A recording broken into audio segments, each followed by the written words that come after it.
The late afternoon sun poured across the desert like molten gold, turning every rock and ridge into glowing fire. A warm wind whispered through the mesquite trees, carrying the distant call of a hawk circling high above. Nayeli, a young Apache girl no older than 17, balanced carefully along a narrow ridge that overlooked the canyon below.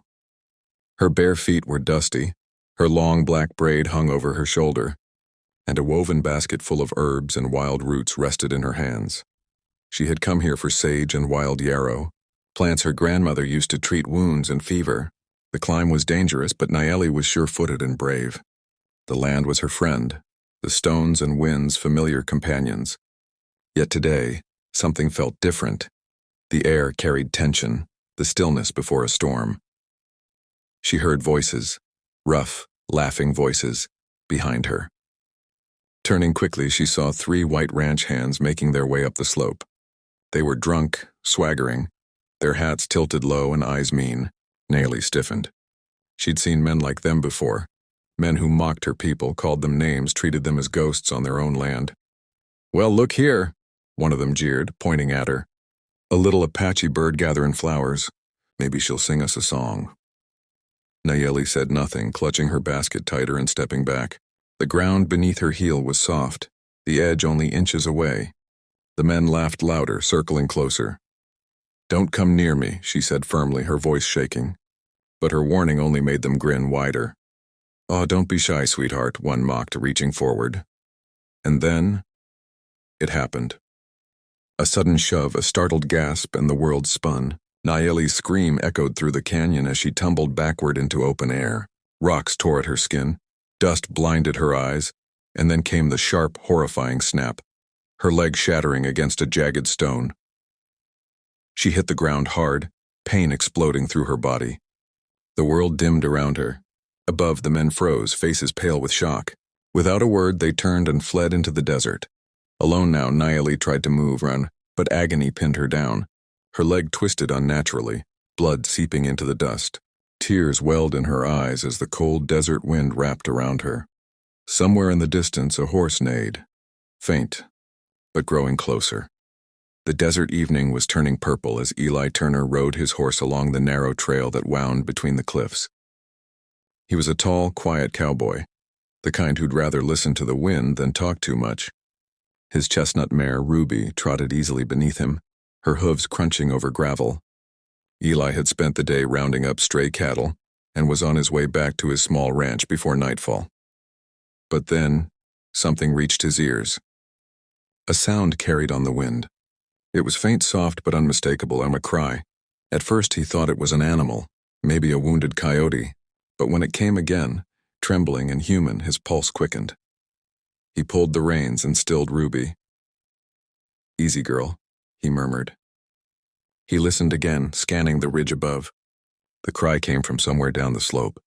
Without hesitation, he dismounted, tied his horse to a mesquite tree, and began climbing carefully down the rocky descent.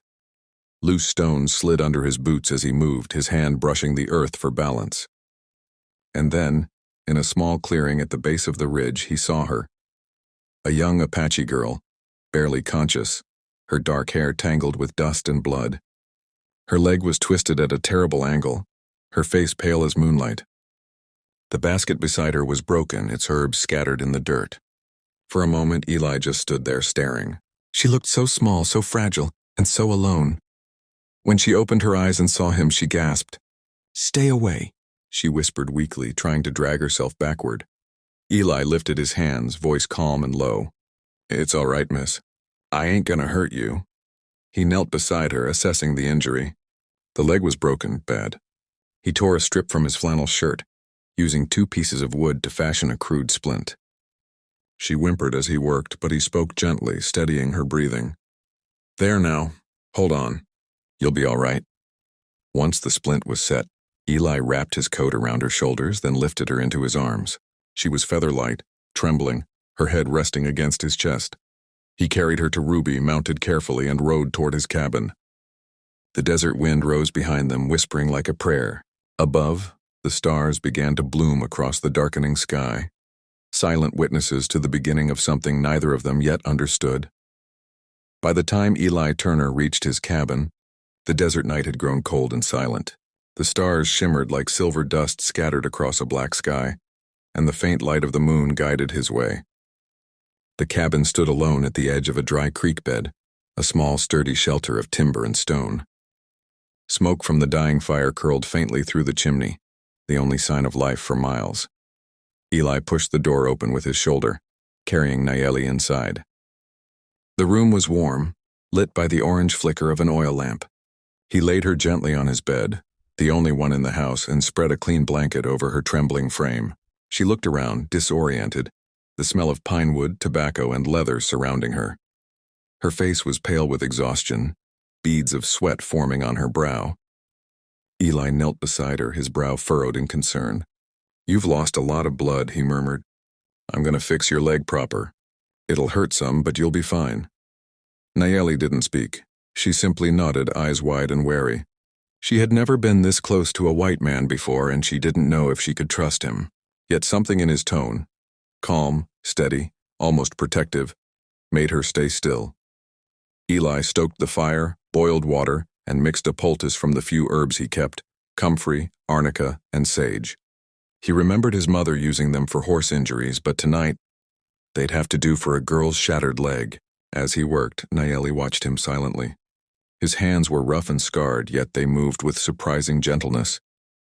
When he applied the poultice and rewrapped her splint, she let out a soft cry. Eli paused, meeting her eyes. "You're tougher than you look," he said with a faint smile. "Most men would be hollerin' by now." Despite the pain, her lips twitched, the smallest hint of a smile. "My name is Nayeli," she whispered, her voice weak. "It means, I love you." Eli blinked, caught off guard by the translation. "That's a mighty fine name," he said softly. He sat by her side as she drifted into uneasy sleep. Outside, the coyotes howled, but inside that small cabin a fragile peace settled.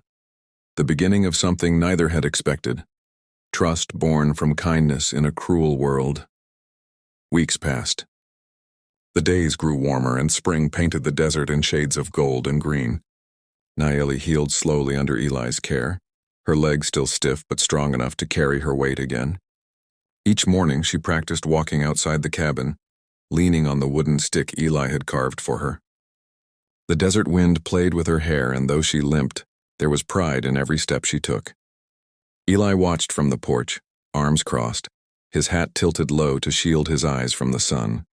"You'll be running before long," he teased, his voice warm. She smiled faintly. "Maybe not running, but walking, that's enough." One evening, as the sun dipped behind the red cliffs, Nayeli said she wanted to go back, to the ridge where she had fallen. "I need to see it again," she explained softly. "To remember and then to let it go." Eli understood. The next morning he saddled Ruby and helped her mount. They rode side by side through the quiet desert, the sky stretching endlessly above them. The journey was long and silent, broken only by the rhythm of hooves against the earth. When they reached the ridge, Nayeli dismounted slowly, gripping her walking stick. The place was just as she remembered, the same rocks, the same dry wind whispering through the canyon. She stood at the edge, staring down at the spot where she had lain broken weeks before. Her heart pounded, but she did not cry. "This is where I thought I would die," she said quietly. Eli nodded, his voice low. "And this is where you lived." She turned to look at him, her dark eyes soft. "You found me when no one else would. You could have ridden away." "I reckon I couldn't," he said simply. "Didn't seem right." Nayeli looked back toward the horizon. "Those men, I could name them. But I won't. My people believe revenge poisons the soul. I just want peace." They stood together in silence as the wind brushed past them. The first light of dawn spread over the canyon, painting the world in fire and gold. When it was time to leave, Nayeli placed a small white feather on the ground, a symbol of freedom and forgiveness. As she rode away, Eli watched her disappear into the rising sun. He touched his hat and whispered, "Ride safe, Nayeli." High above, an eagle soared, strong, free, and unbroken, just like her.